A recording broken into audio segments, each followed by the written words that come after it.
로마서 14장 8절 읽습니다. 이는 우리가 살아도 주를 향해 살고 죽어도 주를 향해 죽나니 그러므로 우리가 살든지 죽든지 우리는 주의 것이기 때문이라. 이는 이런 목적을 위해 곧 그리스도께서 죽은 자들과 산 자들의 주가 되시기 위해 그분께서 죽으셨고 일어나셨으며 다시 살아나셨기 때문이라. 아멘. 자, 8절에서 우리는 주의 것이라는 말 찾으셨죠?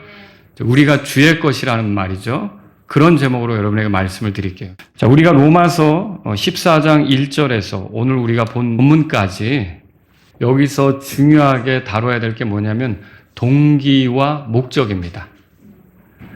그러니까 어떤 사람이 모든 걸 먹느냐, 아니면 채소만 먹느냐, 그리고 또 어떤 사람이 한 날을 다른 날보다 더 중요하게 여기느냐, 아니면 모든 날을 같게 여기느냐, 이럴 때 우리가 중요하게 고려해야 될 게 그 동기, 목적, 그것이 무엇이냐, 이것을 살펴봐야 된다는 거죠.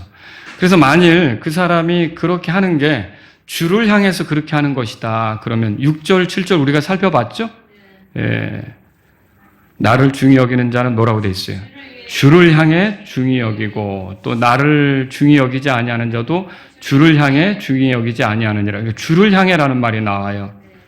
이 말은 무슨 의미냐면 주님을 위해서, 그리고 주님께 맞추어서, 그 주님을 생각해서 그렇게 하는 걸 우리가 여기서 주님을 향해서 한다, 그렇게 말할 수가 있는 거죠.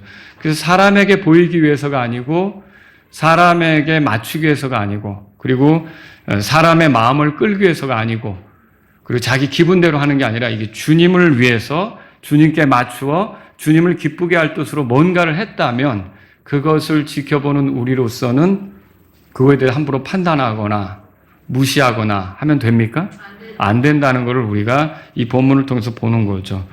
그리고 이런 것들은 또 우리를 중요한 교리로 이끄는데, 그 중요한 교리가 뭐냐면 8절 끝에 있는 우리는 주의 것이라는 말입니다.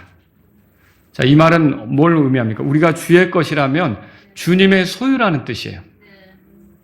그리고 주님의 소유면 주님께서 우리를 지키신다는 뜻이고요.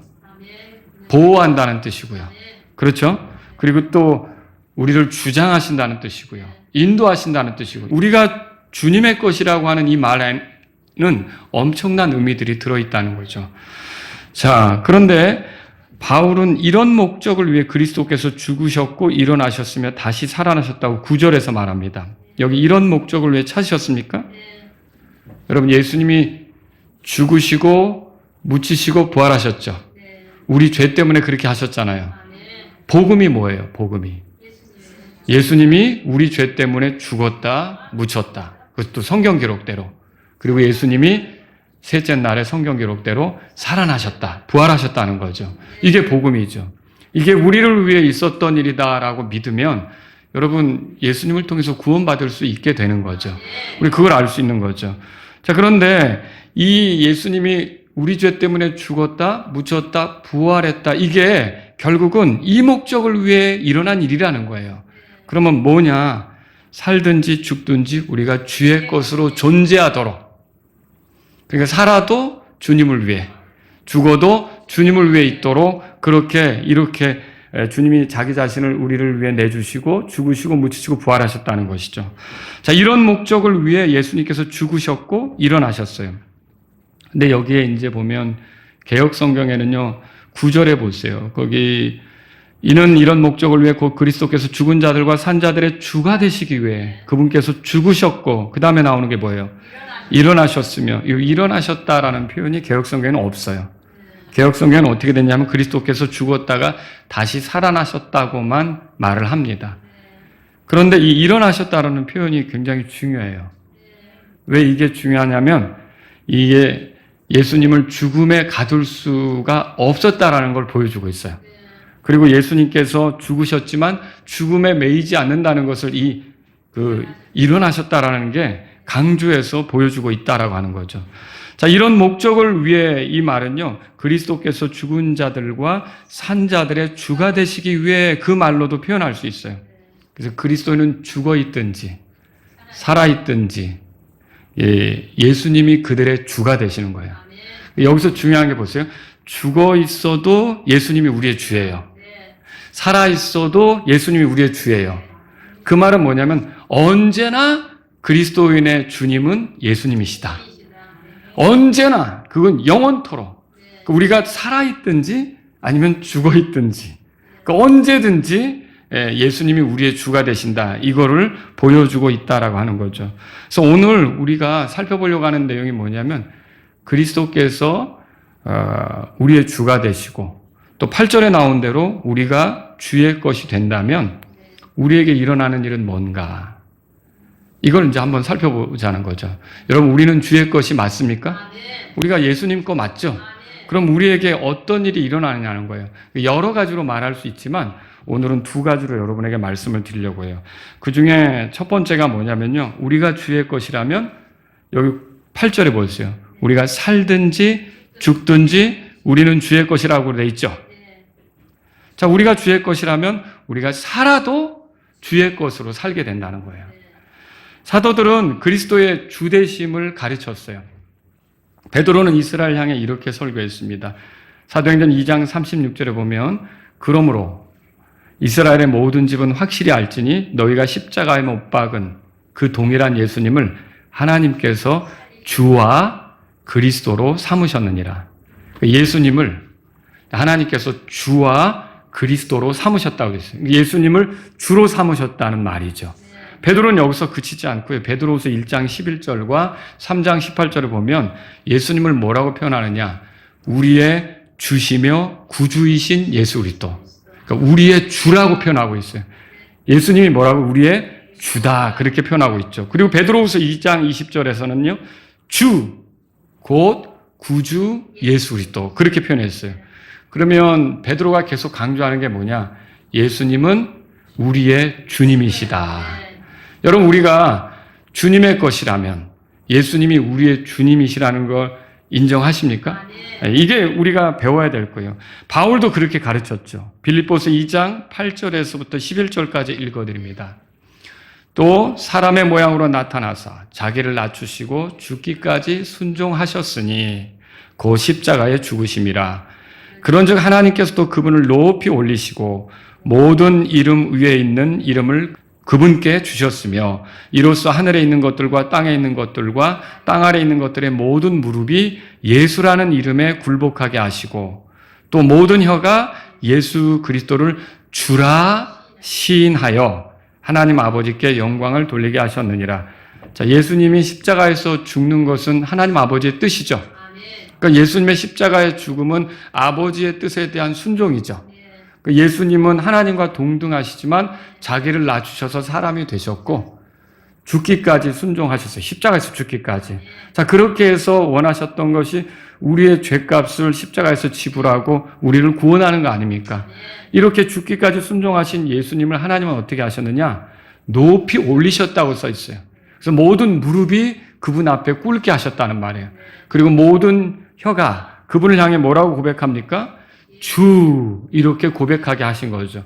그러면 모든 혀가 결국은 주라고 고백하는데 여러분, 마귀도 결국은 주라고 고백할 수밖에 없어요. 예수님을 지금 믿지 않는 사람도 결국은 흰 왕자 심판석 앞에 서서는 주라고 고백할 수밖에 없어요. 그때는 이제 어쩔 수 없이 그들이 그렇게 고백할 수밖에 없죠. 무엇 때문에 그렇게 합니까? 우리를 구원하시기 위해 이 땅에 오신 예수님, 우리 죄 때문에 죽으시고 부활하신 예수님을 여러분은 지금부터 주라고 고백하는 것이 지혜 아닙니까? 이게 우리의 삶에서 예수님을 주라고 고백하는 것은요, 모든 이들이 주라고 고백하게 되는데 믿는 사람이라면 당연히 예수님을 향해서 주라고 고백하는 것은 뭐 마땅한 일이죠. 자, 예수님이 우리의 주이시면 우리는 더 이상 우리의 것이 아니에요. 제가 이제 어제 어떤 분하고 같이 이렇게 대화를 나누게 됐어요. 우리 교회 성도님들하고. 요즘에 이제 누군가에게 복음을 전해주려고 노력을 하고 있는 것 같아요. 근데 교회는 다니시는 분인데, 그래서 이렇게 얘기들을 나누다 보니까 자신이 이제 헌금을 하는 문제에 있어서 10억이 생기면 11조 하겠느냐, 뭐 이런 얘기를 하더라고요. 나는 못하겠다. 조금 생기면 11조는 하겠는데, 10억이 생기면 11조는 못하겠다. 이렇게 말씀을 하시더라는 거예요. 근데 우리 교회 성도님은 어차피 내가 주님의 것인데. 여러분 그렇게 생각하십니까? 여러분 그렇게 생각하십니까? 거기서 그래서 이 차이가 그런 거예요. 여러분과 제가 주님의 것이면 결국 내게 있는 모든 것도 누구 겁니까? 네, 주님의 것이죠. 그래서 거기서 계산하지 않게 되는 거예요. 이건 기본적으로 마음이 내가 주의 것이다. 예수님은 나의 주다. 이런 생각이 명확할 때만 그런 걸 따지지 않고 주님이 원하신다면 어떻게든 헌신해서 살아갈 수가 있게 되는 거죠. 근데 그런 생각이 없으면 어떻게 해요? 이 계산이 되죠. 내 거라는 생각이 들죠. 아깝죠. 그러니까 이거는 헌신이 가능하겠어요? 헌신이 안 되는 거죠. 고린도전서 6장에 보면 이런 말이 있어요. 도대체 무슨 말이냐? 너희는 너희 몸이 너희가 하나님께로부터 받은 바 너희 안에 계신 성령님의 전인 것과 또 너희는 너희 자신의 것이 아니라는 것을 알지 못하느냐. 구원받은 사람은 너희는 너희 자신의 것이 아니라는 것을 알지 못하느냐. 우리는 우리 것이 아니란 말이죠. 우리는 누구 거예요? 예, 우리는 주의 것이라고 오늘 로마서 14장 8절에 나오잖아요. 우리는 주의 것이에요. 그래서 이 고린도전서 6장 20절에서 이렇게 말하죠. 이는 주께서 값을 치르고 너희를 사셨기 때문이라. 주님이 핏값으로 우리를 샀잖아요. 그러므로 하나님의 것인 너희 몸과 너희 영으로 하나님께 영광을 돌리라. 누구 거라고요? 하나님의 것이라고 그렇게 말하고 있죠. 자, 우리가 주의 것이라면 주님의 종입니다. 주님을 섬기는 게 마땅하죠. 그분께 맞추어 사는 게 마땅하죠. 구원받은 우리는 그분의 주되심을 인정하고 살아야 하는 거죠. 자, 이제 우리가 살든지 죽든지 주의 것이라 그랬잖아요. 그럼 우리가 살아갈 때 우리 삶의 동기, 목적이 뭐냐는 거예요. 주님의 영광을 위한 거죠. 우리의 삶의 동기, 목적이 주님을 위한 거라는 거예요. 그래서 여러분이 이사를 하든 결혼을 하든 사람을 사귀든 공부를 하든 취업을 하든 사업을 열든 무엇을 하든지 내가 이런 걸 통해 주님을 기쁘시게 해야겠다. 주님과 충돌하는 일은 없어야겠다. 주님과 이렇게 같이 가는 길로 선택해야겠다. 주님께 기쁨이 되도록 이런 일들을 추구해야겠다. 여러분 이것이 우리가 마땅히 살든지 우리는 주의 것이라고 할 때 거기에 해당하는 말이라는 거죠. 그래서 저와 여러분들은요 어떻게 바뀌느냐. 우리가 주님의 것이라면 살아도 결국은 주를 위해서 살게 되는 거죠. 두 번째로 생각할 게 뭡니까? 로마서 14장으로 돌아가 보면요. 거기 살든지 우리는 주의 것이다. 그렇게만이 나온 게 아니라 죽든지 우리는 주의 것이다. 그 말이 있어요. 우리가 주의 것이라면 우리가 죽어도 주의 것입니다. 자, 이거는요. 뭘 우리에게 가르쳐 주냐면 사망이라고 하는 것이 우리를 위협할 수 없다는 걸 보여줘요. 우리가 죽는다는 것이 우리를 괴롭게 할 수가 없다는 걸 보여주는 거죠. 사망은 사람의 모든 것을 삼키죠. 살았을 때 아무리 자랑스럽게 생각하는 것이 있어도 그 사람이 죽을 때 그 자랑스럽게 여기던 것이 그 사람에게 뭐 도움이나 되겠습니까? 그 모든 것들은 무의미하게 되는 거죠. 자, 그 사람이 무덤에 갇힌다. 그러면 살았을 때 가지고 있었던 모든 게 도대체 무슨 도움이 되겠냐는 거예요. 그래서 이 사망이 정말 끔찍한 원수예요. 그래서 바울은 이렇게 썼죠. 고린도전서 15장 26절에서 멸망받을 마지막 원수는 사망이다. 그렇게 썼어요. 그래서 또 여러분 죽으면 우리가 이것저것 마음대로 할 수 있습니까? 못하죠. 그래서 전도자는 또 뭐라 그랬냐면 전도서 9장 4절에 이는 살아있는 개가 죽은 사자보다 낫기 때문이라. 사자가 아무리 센 것 같아도 죽은 사자는 하이에나들이 와서 뜯어먹겠죠. 그렇죠? 그러니까 그런 죽은 사자보다 살아있는 개가 이리저리 뛰어다니면서 뭔가 할 수 있잖아요. 그러니까 이게 사망이라고 하는 건 그렇게 사람을 괴롭게 하는 거고 힘들게 하는 것이다. 사람이 중요하게 생각했던 것들이 다 무의미하게 되는 게 사망이다. 죽음이다. 이런 걸 우리가 볼 수 있는 거죠. 그런데 우리가 주의 것일 때는요. 이게 여기 나온 대로요. 살든지 죽든지 그랬잖아요. 죽는 것이 더 이상 우리에게 위협적이지 않아요. 여러분과 제가 이걸 알아야 돼요. 왜 그렇습니까? 우리가 그리스도와 연합할 때 그리스도는 죽음을 이기셨죠. 그런 것처럼 우리도 그리스도 안에서 죽음을 이기는 사람들이 되기 때문에 그렇다는 거죠. 이거 우리가 알아야 돼요. 예수님은 율법 아래 나셨어요. 갈라디아서 4장 4절 5절에 그렇게 말하고 있죠. 그분이 율법 아래 나셨다는 말은요, 그분이 죽음 아래 있는 존재로, 죽을 수 있는 존재로 태어났다는 거예요. 율법을 어기면 어떻게 되죠? 사망이죠. 율법을 지키지 못하면 죽음이 따라오게 되는 거예요. 그러니까 그분이 율법 아래 났다면 얼마든지 죽을 수 있는 존재가 되었다라고 하는 거죠. 그런데 예수님이 결국은 죽죠. 근데 본인이 율법을 어겼기 때문에 죽습니까? 아니죠. 그분에게는 죄가 있어요, 없어요? 죄가 없죠. 그런데 왜 죽어요? 자, 성경에 이렇게 돼 있죠. 율법에 따라 모든 것이 그 피로써 결국은 이제 죄들의 사면이 이루어지잖아요. 그죠? 죄들의 사면을 얻는 방법은 피 흘림이 없으면 안 된다고 그렇게 우리가 말하고 있잖아요. 성경에서. 결국은 예수님이 자기 자신의 피를 흘리며 죽으신 것은 죄들의 사면을 위해서였어요. 근데 누구의 죄들 사면을 위해서입니까? 자기 죄의 사면이에요? 아니요. 그분에겐 죄가 없어요. 그럼 누구의 죄들의 사면을 위해서요? 우리의 죄들의 사면을 위해서 그분이 십자가에서 피 흘리고 죽으신 거란 말이죠. 근데 그거는 하나님이 계획한 거죠. 그러니까 그 죽음은 하나님의 뜻에 복종한 거죠. 순종한 거란 말이에요. 그렇게 죽으셨는데 여러분 거기서 죽은 걸로 끝난 게 아니라 보세요. 9절에 가보세요. 로마서 14장 9절. 이는 이런 목적을 위해 곧 그리스도께서 죽은 자들과 산 자들의 주가 되시기 위해 그분께서 뭐라고 돼 있죠? 죽으셨고 거기서 끝났어요? 그 다음에 뭐가 나와요? 일어나셨다고 나오죠. 자, 그분은 죄가 없는 위치에 있기 때문에 죽음이 그분을 지배할 수가 없는 거예요. 사망이 그분을 지배할 수 없는 거죠. 자, 예수님이 사람이 되지 않으셨다면 육체를 가질 수 있었나요? 육체를 가질 수 없죠. 자, 그러면 육체를 갖게 된 거 아닙니까? 근데 만일 예수님이 육체를 갖지 않으셨다면 죽을 수 있나요? 죽을 수도 없는 거죠. 근데 결국은 육체를 갖고 죽음을 경험하게 됐잖아요. 근데 여러분, 죽지 않는다면 다시 살아나는 거, 이걸 경험할 수 있나요? 없죠. 그러니까 예수님은 육체를 갖고 죽으셨으며 다시 살아나는 거. 그래서 9절 끝에 보세요. 그분께서 죽으셨고 일어나셨으며 뭐라고 돼 있어요? 다시 살아나셨기 때문이라 이렇게 돼 있죠.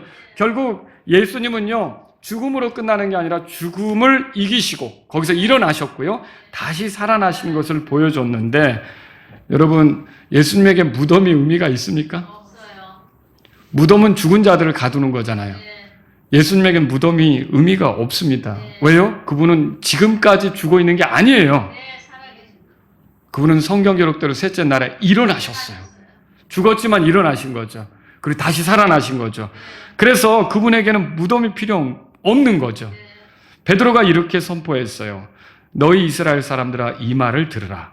너희 스스로 아는 바와 같이 하나님께서 나사렛 예수님을 통하여 너희 한가운데서 기적들과 이적들과 표적들을 행하사 그분을 너희 중에 하나님께 인정받은 사람이 되게 하셨도다. 하나님의 정하신 계획과 미리 아심을 통하여 넘겨주신 그분을 너희가 붙잡아 사악한 손으로 십자가에 못 박아 죽였느니라. 그러나 하나님께서는 그분을 사망의 고통에서 풀어 일으켜 세우셨으니 이는 그분이 사망에 붙들려 있는 것이 불가능하였기 때문이라. 예수님은 사망에 이렇게 사로잡혀 있는 게 불가능했다라고 써 있어요. 왜 그랬습니까? 여러분, 죄의 싹은 사망이죠. 비록 예수님이 우리 죄 때문에 죽기는 했지만 그분 자신에겐 죄가 있어요, 없어요? 예수님에게 죄가 있어요? 예수님에게 죄가 없죠. 그러니까 죽은 뒤에 예수님은 죄가 없으니까 어때요? 스스로 사망에게 이렇게 매여 있을 필요가 없고 사망이 가두는 것이 불가능했다는 거죠. 그걸 깨트리고 나오실 수가 있었던 거죠. 그래서 오늘 로마서 14장 9절 거기 끝부분에 죽으셨고 일어나셨으며 그렇게 말하고 있는 거예요. 예수님은 이렇게 사망을 이기신 첫 번째 사람이 되는 거예요. 바울이 이렇게 아그리빠 왕에게 말했어요. 사도행전 26장 23절 읽어드립니다. 그리스도께서 고난을 받으실 것과 죽은 자들로부터 일어나셔야 할 첫사람이 되셔서 백성과 이방인들에게 빛을 보이시리라. 자, 죽은 자들로부터 일어나셔야 할 첫사람, 이렇게 표현했어요. 누구를 말하는 거예요? 예수님을 말하는 거죠. 여러분, 예수님은 죽은 자들로부터 일어나야 될 첫사람이 되신 거예요. 근데 이제, 아니, 죽었다가 살아난 사람은 그 전에도 있는데요? 라고 여러분이 얘기할 수 있어요. 그 나사로. 그죠? 그 다음에 회당의 치리자 야이로의 딸, 나인성의 과부 아들. 그리고 구약으로 가보면 여러분 엘리사가 살려준 아이, 엘리야가 살려준 아이. 다 죽었다가 살아났잖아요. 그렇죠? 그런데 그 사람들하고 예수님의 차이가 뭘까라고 한다면 그 사람들은 어떻게 보면 육체의 생명을 더 연장받은 거죠. 연장받은 거죠. 그렇게 살다가 또 이제 죽을 수밖에 없는 거죠. 근데 예수님의 경우는 뭐예요? 다시 죽지 않는, 다시 죽을 수 없는 그런 몸으로 예수님이 부활하신 거죠. 예수님이 살아나신 거예요. 이게 다르다는 거예요. 그래서 고린도전서 15장 20절에서는 이렇게 써 있어요. 잠든 자들의 첫 열매. 예수님을 그렇게 표현한 거예요. 그러면 예수님은 죽음을 이기시고 부활하신 거죠. 그러니까 썩지 않는 몸, 죽지 않는 몸, 병들지 않는 몸, 거룩한 몸, 영광스러운 몸, 사망이 지배할 수 없는 몸으로 그러니까 다시 일어나신 거죠. 이런 건 예수님이 첫 번째라는 거예요. 예수님은 그래서 죽음을 이기셨어요. 죽음은 그분 앞에서 무기력한 것이 되었어요. 이제 어떤 일이 벌어지냐. 그분과 하나인 사람 있죠. 그분과 연합한 사람 있죠. 그분을 믿는 사람들 있죠. 우리들 아닙니까? 우리들도 그분처럼 되는 거예요. 이게 놀라운 거예요. 우리가 믿음으로 그분과 하나가 될 때 그분이 죽음을 이기신 것처럼 부활하신 것처럼 우리도 죽음을 이기고 부활하게 되는 거죠. 그 사망이 우리를 지배할 수 있습니까? 사망이 우리를 지배할 수 없는 거죠. 예수님이 주님이 된 사람은요, 그분의 것으로서 이제 그분이 지켜주시는 거예요. 그러니까 사망이 우리에게 위협적입니까? 아니에요. 사망이 믿는 사람들에게 위협적이다? 아니에요. 여러분 이제 잘 생각하셔야 돼요. 뿐만 아니라 사탄도 우리를 괴롭힐 수가 없어요. 자, 예수님은 단지 죽음만 이기지 않았어요. 마귀도 이겼어요. 마귀는 죽음의 권세를 가진 자 그렇게 표현이 돼요. 성경에 그렇게 써 있어요. 히브리서 2장 보면 14절 15절에 들어보세요. 그런즉 이처럼 자녀들은 혈과 육에 참여한 자들이므로 그분도 마찬가지로 동일한 것에 참여하셨으니 이것은 죽으심을 통하여 그분께서 죽음의 권세를 가졌던 자 곧 마귀를 멸하시고 또 죽음의 두려움으로 인해 자신들의 한평생을 속박에 지배당했던 자들을 건져내려 하심이라 그랬어요. 자, 성경 기록은 마귀를 가리켜서 죽음의 권세를 가진 자라고 말해요. 그러면 마귀는 사람을 죽이고 살릴 수 있는 직접적인 권세가 있는 겁니까? 그건 아니죠. 우리가 그 증거를 어디서 보죠? 자, 욥을 볼 때 마귀가 사탄이 욥을 괴롭히려고 그랬잖아요. 근데 하나님께서 제한을 두시죠. 그의 생명을 건들지 말라. 그럼 마귀가 죽일 수 있어요? 못하는 거예요. 실제로 사람을 죽이기도 하고 살리기도 하는 건 마귀가 하는 게 아니라 하나님이 하시는 거예요. 사무엘상 2장에 한나가 기도하면서 그랬잖아요. 주님은 살리기도 하고 죽이기도 하시는 분이시다. 사람을 살리고 죽이는 분은 하나님이시죠. 마귀는 실질적으로 그런 권세가 직접적으로 없는 거예요. 그런데 왜 죽음의 권세를 가졌다고 할까요? 그런데요, 마귀는 죄를 짓도록 유혹해서 하나님의 진노를 당하도록 할 수가 있는 거죠. 그러니까 사람이 죄를 짓도록 해서 하나님의 미움을 받아가지고 하나님이 치심을 당하도록 그렇게 사람을 꼬실 수가 있다는 거예요. 그래서 죽음의 권세를 가졌다라고 이렇게 얘기하는 거죠. 여러분, 그리스도는요, 자신을 믿는 자들에게 영원한 생명을 주십니다. 그리스도와 하나 된 사람들은 사망에서 생명으로 옮겨진 거죠. 마귀는 그 그리스도인들을 사망의 권세를 가지고 괴롭힐 수가 있습니까? 죽음의 권세를 가지고 괴롭힐 수 있습니까? 더는 그렇게 할 수가 없어요. 왜냐하면 우리는 예수님 안에 있고 예수님은 죽음을 이기셨고 우리는 주님처럼 예수님처럼 우리도 죽음과 상관없이 이제는 부활의 생명으로 영혼을 누리게 될 것이기 때문에 그렇다는 거죠. 자, 아프리카에 그 벌꿀 오소리라는 동물이 있어요. 벌꿀 오소리 아세요, 여러분? 그렇게 크지 않습니다. 제가 동물의 왕국을 좋아해서 이렇게 동물들의 관심을 가지고 보는데 이 벌꿀 오소리가 한 10kg 정도의 작은 체구인데도 겁없는 동물로 기네스북에 올라갔대요. 근데 왜 그러냐? 우리 진짜 사자한테도 덤비더라고요. 보니까 관찰을 해보니까. 근데 독사, 뱀 이런 것도 무서워하지 않아요. 힘 있는 사자도요. 이 코브라의 맹독, 아주 독 있는 뱀 있잖아요. 이런 그 뱀의 독에 의해서 결국은 독을 이렇게 품게 되면 비실비실 앓다가 쓰러져요. 그리고 사지가 마비되고요. 그리고 움직이지 못해요. 사나운 짐승에게 이제 밥이 될 수도 있어요. 사자도요. 그러니까 독에게 쏘이면 어떻게 하냐면 은신처를 찾아 들어가죠.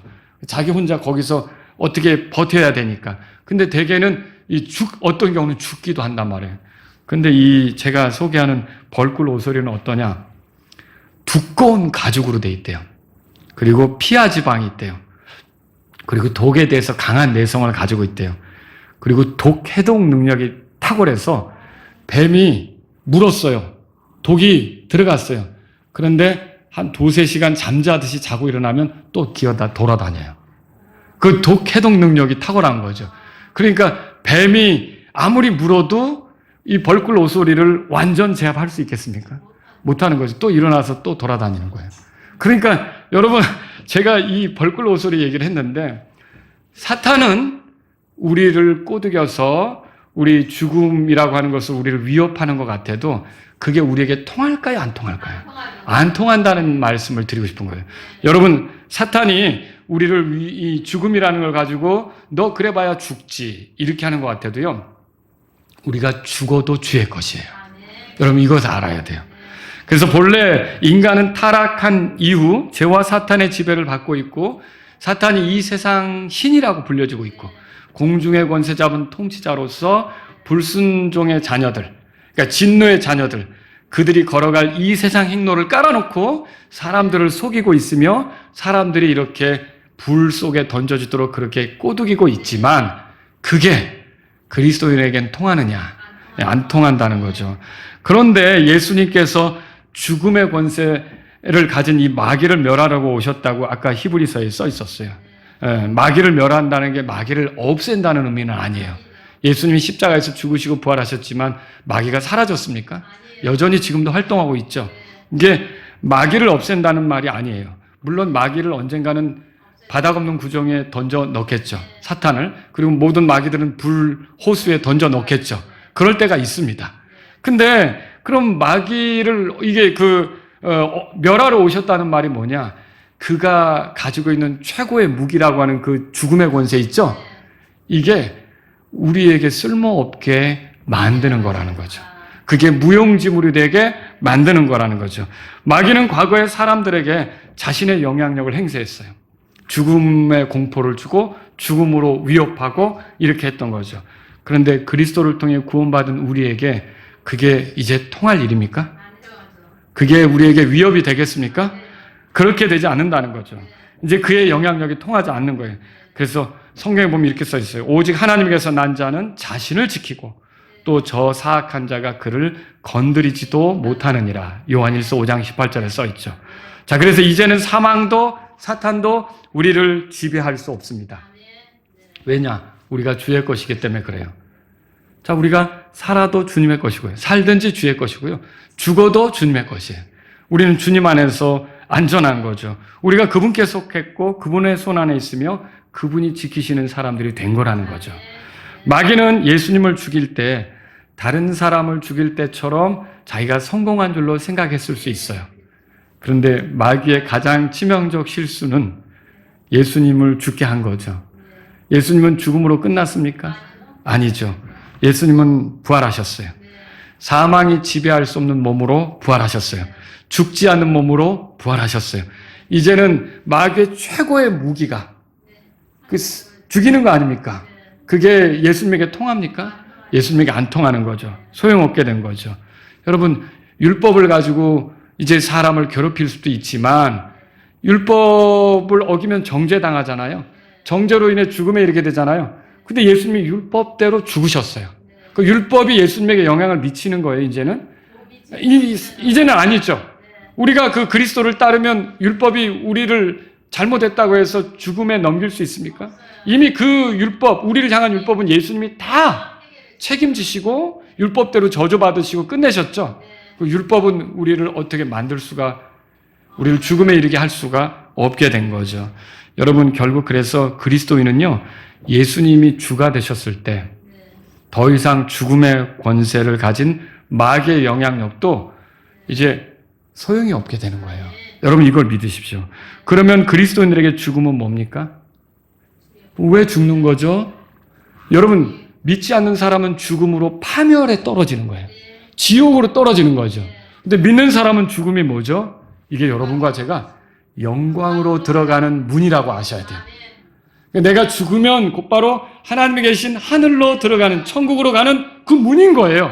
그러니까 그리스도인에게 죽음은 이게 두렵고 공포스러운 게 아니라 이제 그 문을 통과해서 들어가면 더 영광스럽게 되는 거죠. 또 이 죽음 뭐예요? 이 몸으로 여러분이 하나님과 영혼을 보낼 수가 없습니다. 부활의 몸을 입어야 되잖아요. 우리가 새 옷을 입기 전에 먼저 입었던 옷을 벗어야 되잖아요. 그러니까 죽음이라는 건 뭐냐면 영광스러운 몸을 입기 위해서 내가 지금 이 몸을 벗어버리는 거다. 그러니까 그리스도 안에서 죽은 자들은 다 부활하는 거예요. 새 옷을 입을 거죠. 그 옷을 입기 위해서 이 몸, 지금 이 몸을 벗어버리는 게 죽음이죠. 그러니까 그리스도인은 이 몸을 벗어버릴 때 뭘 생각할까요?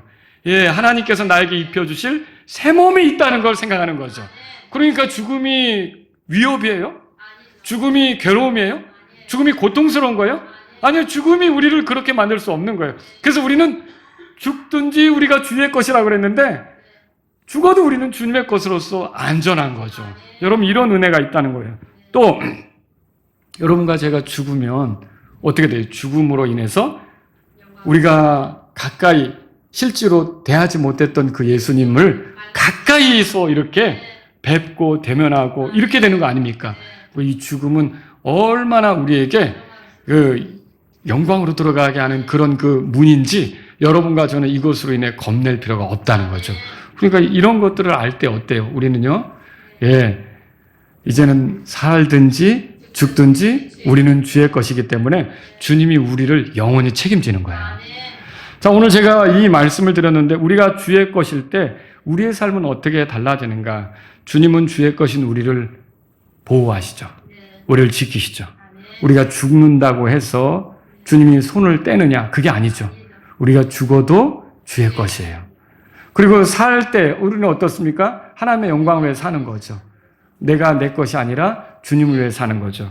그래서 제가 여러분에게 두 가지 말씀드리고 끝내려고 해요. 그 뭐냐면요, 우리의 삶 있죠. 우리가 살아가는 거 있죠. 우리를 괴롭게 하는 뭐 여러 가지 일들이 있다고 해도 여러분이 그것만 바라보고 힘들게 생각할 게 아니라는 거예요.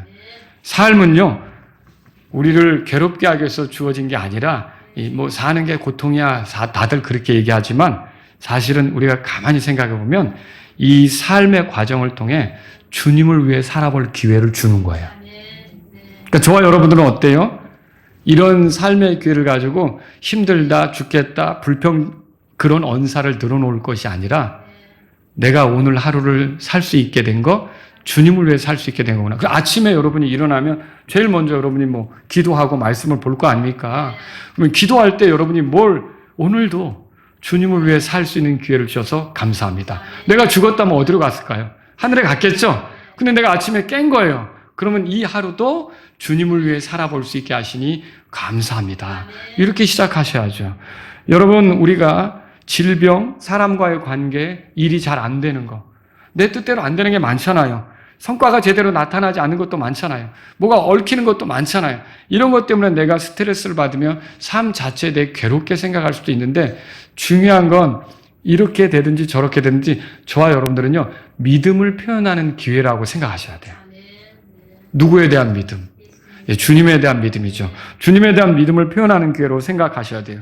주님의 영광을 위해 살 기회로 알고 가야 돼요. 주님을 위해 살아볼 기회라고 생각하고 그렇게 여기고 살아가야 돼요. 그리고 주님 만날 준비를 더 잘할 수 있는 기회로 생각하고 하루하루를 살아야 돼요.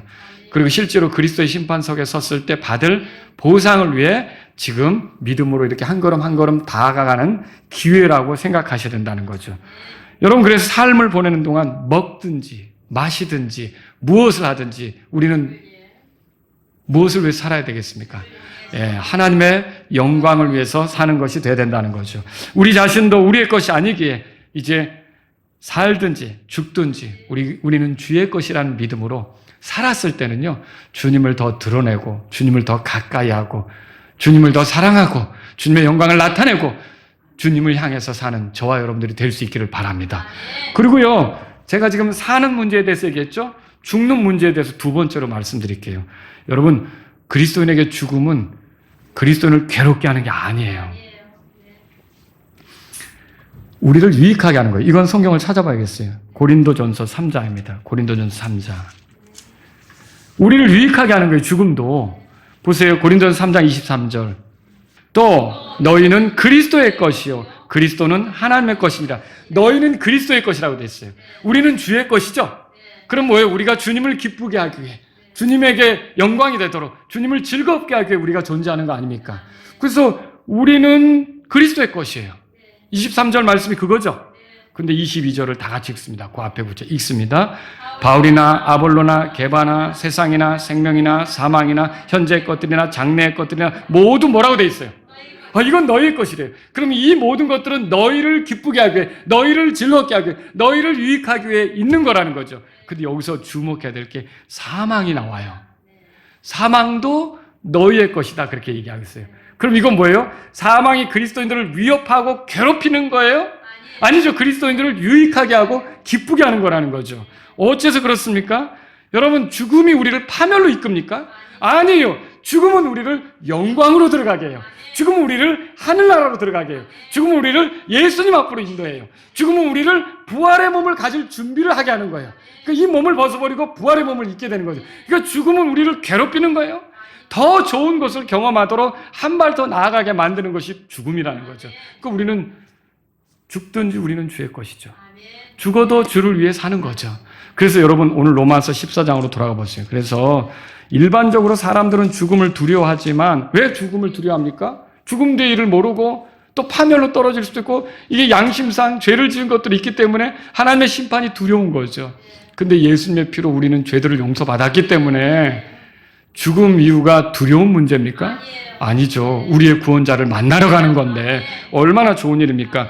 그래서 여기 로마서 14장 8절에 이는 우리가 살아도 주를 향해 살고 죽어도, 여기 살아도 죽어도, 그게 중요해요. 그 다음에 주를 향해 죽나니 그랬죠. 그러므로 우리가 또 뭐라 했어요? 살든지 죽든지 우리는 주의 것이라고 되어 있어요. 그리고 9절 보세요. 이는 이런 목적을 위해 곧 그리스도께서 죽은 자들과 산 자들의, 자, 죽은 자들과 산 자들의, 우리가 그리스도로 살다가 죽든지 우리가 지금 살아있든지 우리의 주가 되기 위해 그리스도께서 죽으셨고 일어나셨고 다시 살아나셨다고 말하는 거죠. 그러므로 저와 여러분들은요, 우리는 주의 것이라고 할 때 정말 여러분이 두려워할 필요가 없어요. 주님께 감사하면서 주님의 영광을 위해 힘있게 살아가시기 바랍니다.